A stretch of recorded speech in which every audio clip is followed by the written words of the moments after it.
me, Shereen Bhan. We're on board an Akasa Airlines flight and we're here to mark the second anniversary of the airline. In India, given the landscape that aviation has seen over the past few years, it is not just a celebratory relief for the entire ecosystem, which includes the government, the airline, of course, but the airport operators as well, and of course the consumers. When an airline marks a milestone of its existence, it has, of course, been a much more stable environment when we talk about ATF, but there are other challenges that have come in the way, especially as far as the challenges with Boeing are concerned. To understand what the journey over the past 2 years has been like, but more importantly, what the flight path ahead looks like, joining me now is the team at Akasa, Vinay, Dube, Belson, Coutinho. Many thanks for joining us.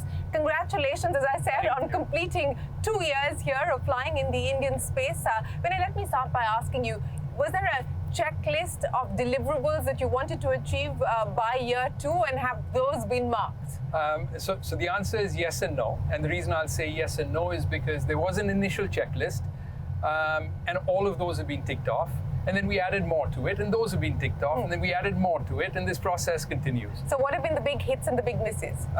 Actually, there haven't been any misses, and let me explain. So growth was one that we knew we would have, and Shereen, you know this is not just about Akasa, but this is about India, right? India is growing, aviation is in its infancy, and we were part of this growth journey. I think what has been particularly happy for us is how we have exceeded customer expectations in terms of both service and reliability. Right? When you're growing 300+% as we have, 50+% in this financial year, you would expect that might, potentially strain the operating environment. And that's the part that I just take my hat off to the 4,000+ employees that Akasa have for maintaining the reliability that we've been able to exhibit over these last couple of years. So very pleased with I'll get to operations in just a second, but Belson, let me ask you as well, from a marketing perspective, getting a new brand off the ground, so to speak, isn't an easy task, but what's been the big lesson, what's been the big learning for you from this? I think, thanks to the team behind when we started to set this up, it made it easy to start with. I think the conviction is always to build an airline that is a happy airline, happy employees first, and of course, investment in our training, in the product and service that we put in would ultimately bring us to where we are today. So service excellence was the name of the game for us, and that's a culture that we're building, and we're super proud that each and every employee has stood up, taken the values of Akasa forward, and we're so happy to see customer feedback coming organically, right from the first flight passengers have taken, and we see repeat customers time and again on our flights, and this simply tells us that what we've done, what we've tried to do, has really helped and made a difference in Indian aviation, and we're super happy with Where are the sneakers? I was expecting the two of you to be in the sneakers. Soon enough. Okay. Let's talk about the road ahead now. 24 aircraft in operation. In your 19th month, you decided to go international as well. You've got a sizable order, 150 aircraft that you placed in January this year. What should we expect realistically in terms of capacity addition for this financial year? So this financial year, we've said that we will grow by 50% compared to the last. Last financial year, we grew 300% compared to the previous. So 50%, 300%, these are numbers that we haven't seen before for an airline at this stage. And by the way, we're not talking about going from 1 to 2. These are on a pretty fast base. I mean, I think we've talked about it before, but Akasa in its first year has broke, every conceivable record globally in the 123-year history of global aviation. So 50% in this particular fiscal year. And when we last spoke, you said that you were also looking at doubling pilots. What is the position on that front? Are you still going ahead with that plan? Yeah, in fact, Shereen, this is, as Belson talked about, we're building not just a brand for our consumers, but being employee-centric from day one is something we've talked about, right? We've talked about being, having service leadership, cost leadership, employee centricity, and building this on a platform of world-class safety. So employee centricity has been a super important element of who we are. I'm happy to report that we've got over 800 or approximately 800 pilots already with Akasa. So at this point, we've actually stopped pilot hiring. Okay. We've got, and part of the reason we've been able to attract pilots is because of our employee centricity, the patterns that we offer, the lifestyle patterns that we offer employees, the focus we've got on training, the new generation of aircraft that we're flying, we're very, the respect and transparency with which we hope we treat them, and not just pilots, but all our employees. So at this point, specifically, we're no longer hiring pilots, and we will be that way for some period of time. Okay, and the legal issues that you had with pilots, is that a thing of the past? And what have been the lessons learned from that experience? To be honest, I think we're all of that is well in the past, and for us, we're just focusing on making sure that that we continue down our path of being employee centric, and so that's where we are today. Let's talk about with the international expansion now, and you are hoping to add more routes as you fly international. In terms of the way that you market the brand, I mean, in India is one story, but globally is another. What's the plan? What's the strategy going to be? I think we're going to stick to our core of what we bring to the consumer, which is service excellence. We build this airline where people are going to make the difference in terms of the service that we render. Of course, you see the product, the comfortable seats, the cushions that we invested in, the gracious, generous leg room that we have, to the meals that we offer. I think that all put together, creates that Akasa experience that we now are super proud to take it to the world. The service excellence through our people is going to be the differentiator. We said it when we started the airline that if India needs an airline, it needs an airline that is warm, friendly, and creates a very inclusive travel environment. And I think we've stuck to that, and we see tremendous amount of feedback that comes to us that our people made the difference. Our people were welcoming, our people were friendly. We try to create an inclusive environment right from the Braille menu card to the safety Braille cards that we have. We even fly pets on our flights. I think that is the core essence of us, and we're going to take that spirit of Indian hospitality to the world now. Well, speaking of Indian hospitality, let's talk about numbers now, Vinay. In terms of what you're being able to do on revenue, what you're being able to do on yields, and what you're being able to do on costs. If I were to look at your FY23 performance, FY24, your numbers are yet to be disclosed. Have losses come down, and do you have a path to profitability that you can share with us? Yeah, I think the answer to both is yes. So to give you a number, our EBITDA margins improved by over 30 points, which is very significant. And so losses for early stage companies, not just airlines, but early stage companies are not surprising. And so we will have losses, but our margins continue. But are they sustainable? Not surprising, but are they sustainable is the question. Well, for us, we don't plan on sustaining them, right? You asked about a path to profitability. So as we continue to expand, and with the expansion and with the evolution of our network, our cost structures get much more competitive. And then as the brand gets known, as we start taking more corporate consumers, as we expand internationally, as our revenues get better. And so the plan absolutely is to be profitable here, and to be profitable here amongst one of the fastest companies or airlines that will turn to profitability. We're not going to put timelines on that, Shereen. But would it be fair, to draw comparisons with Indigo? I mean, that's been around for 18 years now, but they turned profitable around the 4th year. Would that be a realistic time frame for Akasa? Again, I wouldn't want to put time frames on that, but let's take two pieces of what I've said. So the one part I've said is we've got a path to profitability. The other part I've said is that our path to profitability is going to be on par with the finest companies in the world, not just the finest airlines, right? And so you can draw a parallel to any of the other top-notch companies in terms of our path to profitability, because we've got this really solid financial foundation that we've built. Well, speaking of that financial foundation, I want to understand from you, what more can you do to aid revenues? What do you see as being the big revenue drivers? Of course, going international, as you mentioned before, it's more profitable than flying domestic. What's the bump up that gives you? What's the kind of headroom that provides you? And on the cost side, I mean, what more can you do, in terms of better utilization and so on and so forth? Yeah. So on the revenue side, and I'll try and keep my answer brief because I could talk about revenues and costs for 2 hours here. But on the revenue side, international provides a big bump to us. As we scale the network, we're able to attract more corporate travel. That tends to be a higher yielding form of travel. So that's another bump to us. As we build scale, you're able to offer greater frequency, and with greater frequency, you get a higher share of consumers.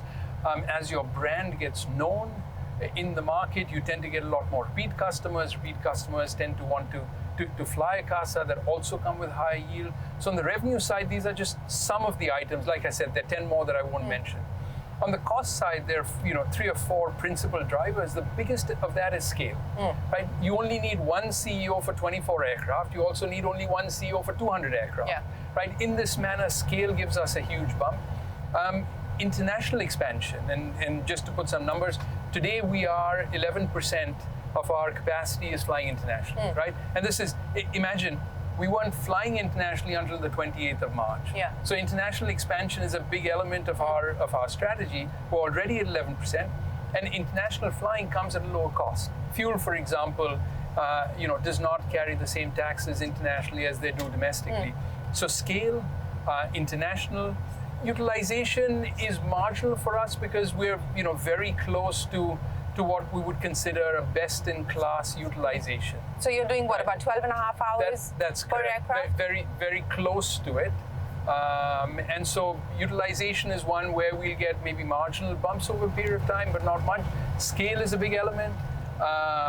International is a big element. And then Shereen, as we grow over time, so if you fast forward, let's say 5-7 years, because you tend to be quite forward looking in your outlook, we haven't begun to get the larger equivalents of the 321, which is the MAX 10, right? Those will come maybe 2-3 years out, and those come with a higher number of seats.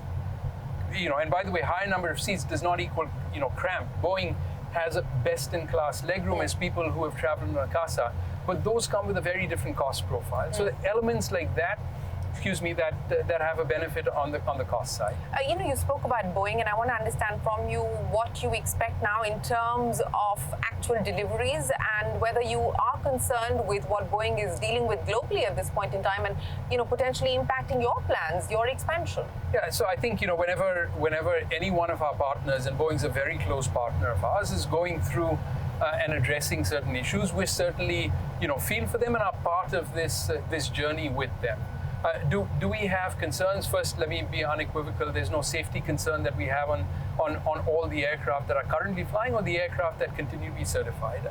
I think there's also no hiding from the fact that we haven't got as many deliveries as we potentially wanted.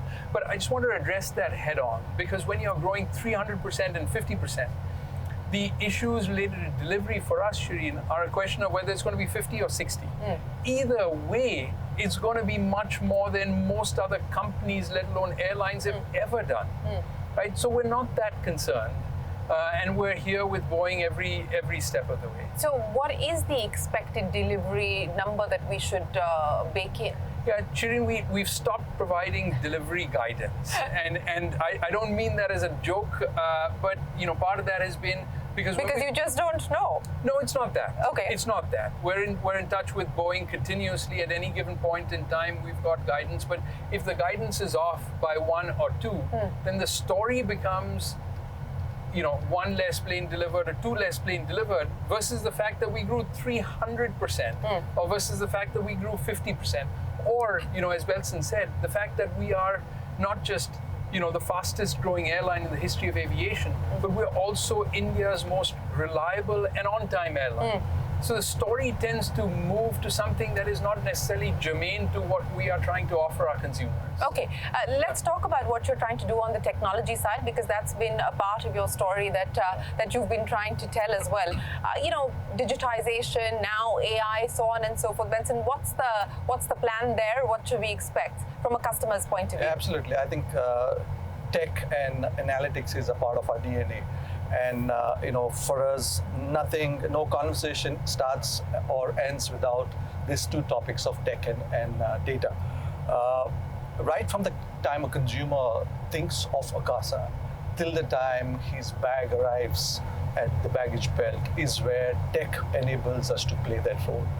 simple things that we've done over the last few months, Shereen, is the moment you're at the airport, you'll be getting a notification of which gate your flight is going to be boarding. The moment the aircraft just lands, you'll have a notification saying which baggage belt your bag is going to arrive at. I think these are small touches but makes life so easy for a consumer. We're using technology not just to throw it on the consumer, because we believe and we know that we have a lot of first-time travelers now flying. We're super proud of the growth story of not just Akasa, but India as a growth story. And we want to cater to that consumer. So use technology, use data, use AI. We're doing some experimentation to make life simple and easy for the consumer at every touch point, as I talked about. I think that's the investment and focus that we're making. So what kind of investments have you made in technology so far? And do you see the investments on tech going up significantly? Absolutely. I think the tech and data investment continues to grow. Vinay is the biggest proponent of having some really high quality talent to just not have data created or curated, but use that data to make decisions and use it to take informed decisions to even create new products and features. I think that's going to continue. We're going to invest not just in the consumer facing side, across different back-end systems, including our training systems, right? For example, we have a very captive training center of about 40,000 square feet of 3 centers across Bangalore and Delhi. We're using data and we're using tech to track utilization of our classrooms, utilization of our trainers, so that we just don't go on expanding the square feet that we have, but how can we optimize that to make it more sort of sustainable in terms of using that data. Since we're talking about technology, let me ask the two of you what just happened with this global outage on account of the CrowdStrike glitch that threw mostly aviation out of gear, not just here in India, but globally as well. What was it like for you on that day, actually, the 48 hours of complete mayhem? It was, so Shereen, this is one where I'm going to boast a bit, because, and I don't have a statistic, I'm gonna caveat a little bit, but Akasa on that 19th of July, at the end of it, didn't cancel a single flight. What that was like and what enabled it was every single Akasa employee across airports, across in-flight, across our operations control department, across social media, reservations, call centers, came forward above and beyond to make sure the consumers are taken care of. Right. So it was very difficult. Everyone tried, but how did you manage that? Because we had people handing out physical boarding passes and so on and so forth. So everyone was trying, but what did you do to ensure that you were actually up in the air? Yeah. So when people go through business continuity drills, when people go through drills related to other such eventualities. This is what these drills prepare and train us for. And even though we're a young company, we've got this sort of hyper focus on safety. We've got this hyper focus on whether it comes to business continuity or drills like this, to make sure that our customers don't get inconvenienced. So our airports teams, our tech teams, our call center teams have been practicing these drills for the last 2.5 years.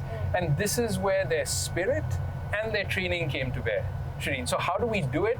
It's both through spirit and training. But is there a contingency plan outside of the training? I understand, but even on the tech side, is there a contingency plan in light of what just happened to prevent something like this from happening again? Absolutely, Shereen. And in fact, I must say that one of our contingency plan came to the fore, and the tech contingency plan. For example, our IT tech teams had the foresight, and as a part of the process, had the latest cut of our passengers booked on us just before that downtime that happened. And that's where the tech came into play.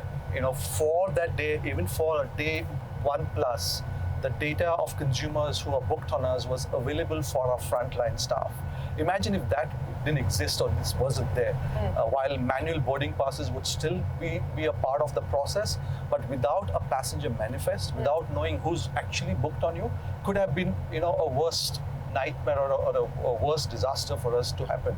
But that process with the tech that we had put in place to have consumer data accessible to us even when the systems were down came to the fore to make the team, deliver what they delivered. And just to give you an example, this was a very deliberate decision we took a while ago we're a 100% cloud company. Right.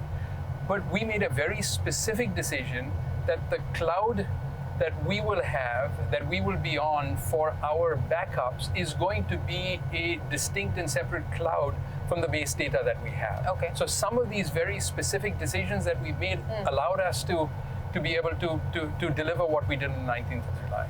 Well, Vinay, I also now want to talk to you about the ability to raise funds and the need to raise funds at this point in time. Given the expansion plans, do you need more cash? Do you need more capital? Do you have access to it? Yeah, so the answer is, as we've said for a while, we're a well-capitalized company today. It is very important for us to continue to be well-capitalized, and we think we have, as much access to capital as anybody, because I think. What is the current runway? It's our runway is for the foreseeable future, right? Just to be.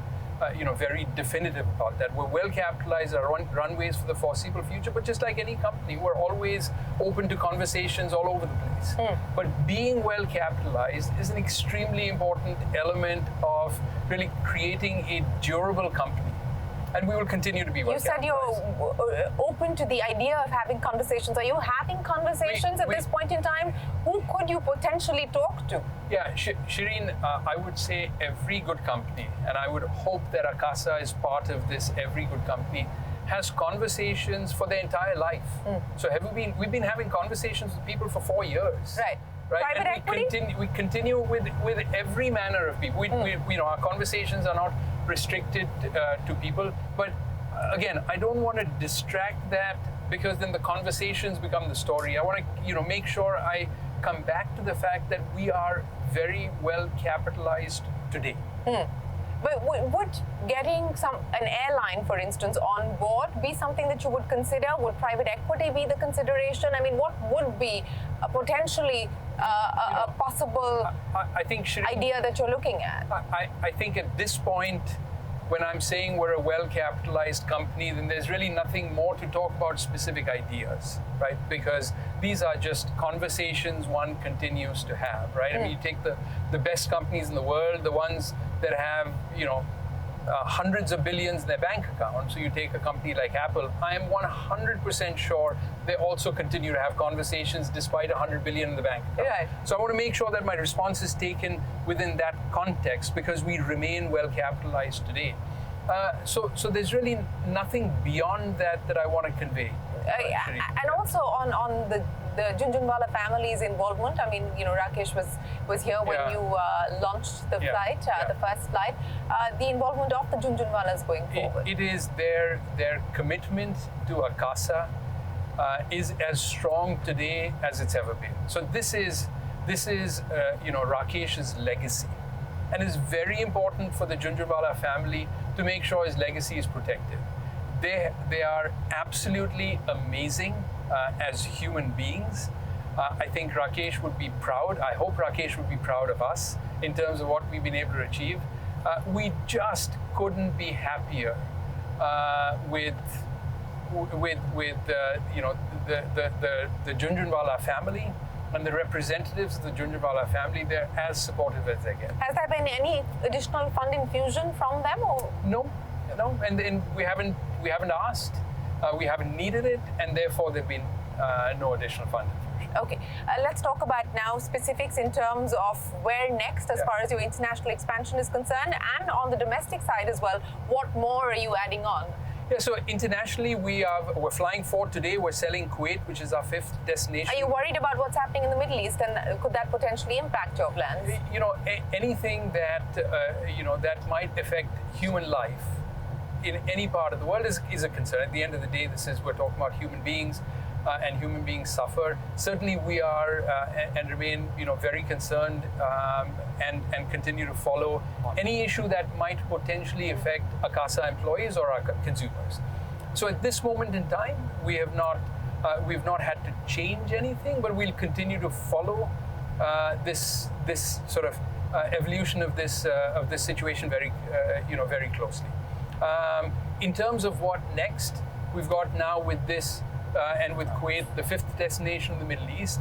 We've said from day one we'll be flying across the Southeast Asian destinations. We'll be flying across the Indian subcontinent, whether it's Sri Lanka, Nepal, Bangladesh, the Maldives, etc. Right. These are all things that I think people should look forward to in the coming days, as well as perhaps more in the Middle East too.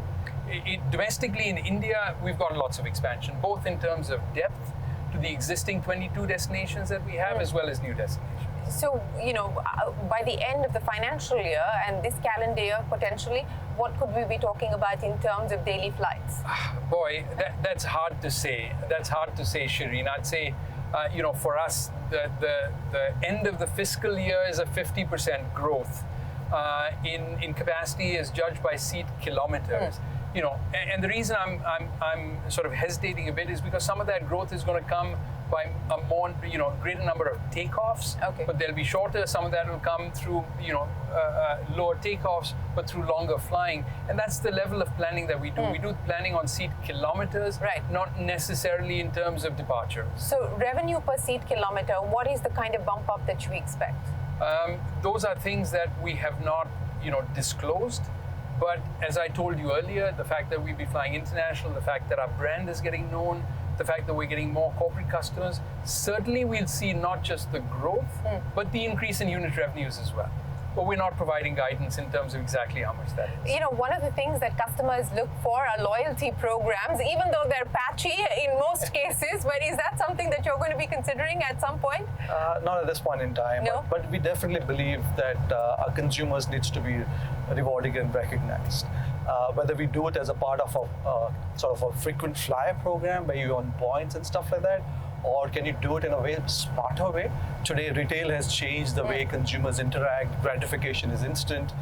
So potentially, Akasa can look at data, use insights to recognize and reward customers in a much more smarter manner. Okay, so outside of frequent flyer miles, reward and recognize customers. Yeah, so it's the if I may jump in here, it's the personalization that we're looking for, and how you personalize travel for people that travel frequently and that are loyal to us. So it's a this word personalization has been around for decades, but we think that's the avenue for us to go, at least in the very immediate term. Okay. And use data to be able to personalize journeys for people who are both traveling the first time, but more importantly, people that have been traveling often. So loyalty program not on the cards at this point in time. Let me ask you about another development that's taken place with the market leader deciding to offer business class routes on some routes at this point in time, and there is a gap in the market. Would that be something that you would consider, perhaps not now, but sometime in the future? Not in the short to medium term. At this point in time, because it just adds to the complexities of operations. It does. Our business model is a business model as you see here. We take great pride in the comfort of our seats, as Belson was talking about, the legroom that we offer, the food, the reliability. We take great pride in the training and the experience that our employees on the ground and in flight take. We think we've got a consumer experience that's right up there compared to any airline in the world, and that's our focus, Shereen. At this point, we have no view to change that focus. And so, code share agreement or being part of a global alliance, is that on the cards or is that off the table for now as well? I think these are two very separate questions. A global alliance versus interlines and code shares. Global alliance, I think, is something that we can punt down the road. We haven't even really thought about that. But as one flies internationally, you tend to think about interlines and code shares. So those are things that we've started to think through, but we wanted to wait just a little bit. I think our 2-year mark, is a good time for us to start thinking about it, which is what we've done. And part of the reason is because reliability was such an important element of what we wanted to achieve. Your first question was, what have we ticked off? Being India's most on-time and reliable carrier was one of those that we had to tick off. And code share and interlines tend to add a little bit of complexity. So once we've achieved this now and we're able to sustain and maintain the reliability, we'll start thinking of factors like code shares and interlines. In terms of market share for July, I think you've closed at just under 5%. And of course, you talked about your on-time performance. But what is the aspiration in terms of market share? And how do you see the landscape? You've got the Air India Vistara merger. You've, of course, got SpiceJet, where capacity is significantly constrained. There is no Go Air any longer. How do you see the dynamics? I'll get both of you to respond to that. Vinay, you want to take that? Sure. I'll be happy to. And Shereen, you may not be satisfied with our answer because we've never ever focused on market share. I know you've told me that. Like for example, will we be close to 5% in July? I don't know. We'll find out maybe in 1 or 2 or 3 weeks when the numbers come out. What we'll be in August, we don't know.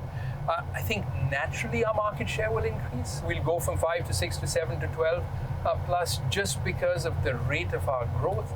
But that's not something we're focused on, right? We genuinely are focused on, our employees. We're genuinely focused on service excellence, safety, financial stability. Market share is just a result of all of that.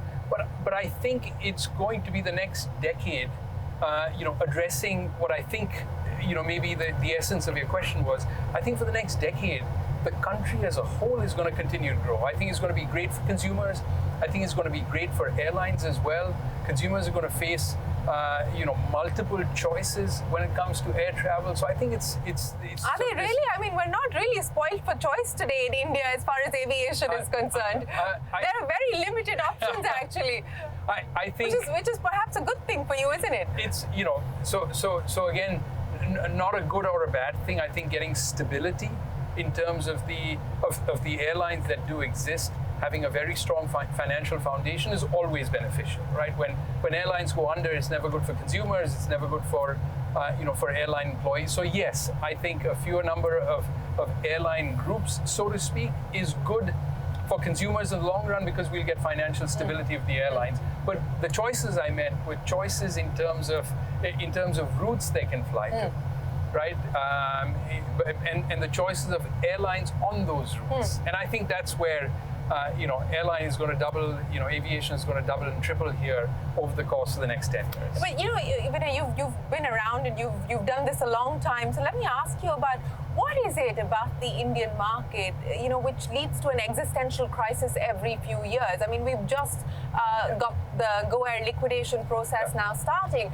Why do you believe we're still in this situation? I mean, what do we need to address both from a policy perspective, from an airline's perspective, to not be at this path every few years? So Shereen, that's a wonderful question, and I have an answer. In fact, it was with this answer in mind that I had the courage to actually start Akasa, right? Because normally you think, why does someone having all this data decide to start an airline in the middle of the pandemic? Yeah, I didn't want to go down that cliche joke route about the easiest way to lose $1 billion. Right. So the data point that I have that most people don't see is the fact that there were 9 airlines in the US that all made money for 10 consecutive years prior to COVID. I just want to make sure because there are many numbers. So 9 airlines, not 1, not 2, but 9 airlines that all made money for 10 consecutive years, right? That's not typically what most people associate with aviation. And by the way, the top 3 airlines out of these 9 had a market share of less than 4%. So one does not have to be super large to make money. And it doesn't need to be one airline that makes money, it could be multiple, and you could make money on a sustained basis. So if they're operating in key niches? No, so where that's coming from, Shereen, is a maturity of the market itself. What people forget is that aviation itself is 40 years old, right? The US was the first industry to deregulate in 1982. We deregulated in India much later, in 1993, there's a 10-year gap. So my view is the next 10 years are exactly, this is exactly what we're going to see in India. In the next 10 years, you will see stability of airlines. You'll see Akasa be that airline that will be in the top 30 airlines in the world. You'll see the stability of airlines. And it's just because we are following maybe on a 10-year lag from a maturity perspective. Now, will it help in terms of mature or more continued evolution of airports and investments that we're having? Absolutely. But the government is going down that path. So I think this is something that just comes with an industry that's maturing. Well, let me end by asking both of you. We've talked about the tailwinds, and you just gave us a very comprehensive view on the potential tailwinds that will propel the growth of the airline. But if I were to ask you to classify for me the top 3 headwinds, what would those be? I mean, ATF is not in your control. We don't know what's going to happen with that. Most things are, whether it's foreign exchange or ATF, etc. These are out of our control. Our headwinds are really just, delivering the consumer experience that we take such great pride in, right? So as we scale, can we continue to be India's most on-time airline? As we scale, can we continue to have that focus on training such that we get the kind of compliments we get related to our cabin crew or our ground service? As we scale, can our technology scale? So these are all very much inward looking. And when you have a set of professional aviators like we do, because that was, to your previous question, that was the other element of it. With the maturity, most people realize that this is not a glam business, right? This is a hardcore business that needs to be run by professionals. And as you start seeing that in India, you'll also get the stability. But Shereen, these are things that, we spend a lot of time thinking. So in terms of headwinds, they're really nothing other than the single one which says, run a good airline. It's as simple as that. You run a good airline, and the demand and hopefully is run out a good, there. Profitable airline, and that soon. You run a good airline, and the profitability absolutely will follow, given the base that we built.